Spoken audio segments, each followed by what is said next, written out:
جیسے نماز نہیں پڑھ سکتا، جنازہ نہیں پڑھ سکتا، ہاں بغیر مجبوری کے مسجد میں نہیں آ سکتا، بغیر وضو کے ونچ وضو کروں ہمارا اتنا عملہ ہے اس ہر کم لیکن اس چھنن وضو طریق پر پتہ کی اسلامنٹ گلنا گاڑی سے 4 ٹار ضروری اگر 3 آسس پکس پکنائی سکا کمی اکس اتھے پہ ہر عبادت خاطر گوڑی وضو ضروری ہاں اور فرمو رسول رحمت صلی اللہ علیہ وسلم دوبک ہر نبی سے تناس قیامت اسمت امت اور مجھے یقین ہے کہ میری امت سب سے زیادہ ہو، اور فرمایا میں اپنی امت کو کیسے پہچانوں گا؟ فرمایا ان کے اعضاء یعنی جسم کے حصے چمک رہے ہوں گے، کس وجہ سے؟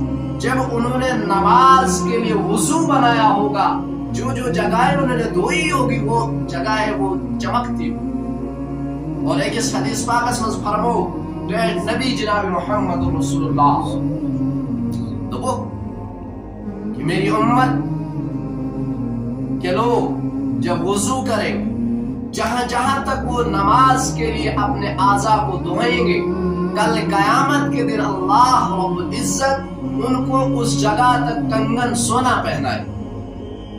اور عجیب کا اشن مہری بنا سونچ رواج ہمیشہ آج کل زیور لگاتے ہیں، نئے مطلب کپڑے لگاتے ہیں، آج کل کا جو رواج ہے وہ حسین و جمیل لگتی، یہ تو دنیا کی عورت ہاں چند دن کے بعد مٹی ہو جائے گی، لیکن فرمایا میرے اور آپ کے آقا حضرت جناب محمد رسول اللہ صلی اللہ علیہ وسلم نے کہ فرمایا قیامت کے دن جنت میں جب لوگ جائیں گے، جنت میں مردوں کو پہنایا ہوا سونا عورتوں سے زیادہ خوبصورت، ہاں دنیا میں سونا نہیں پہننا، ہاں کچھ نوجوانوں کو سونے کے لاکٹ لٹکے ہوئے ہوتے ہیں، ہاں کچھ انگوٹھیاں لگی ہوتی ہے، حرام ہے مرد کے لیے سونا پہننا، جائز نہیں ہے، ریشم نہیں پہننا چاہیے، وہ بھی گناہ ہے، مرد کے لیے جائز نہیں ہے،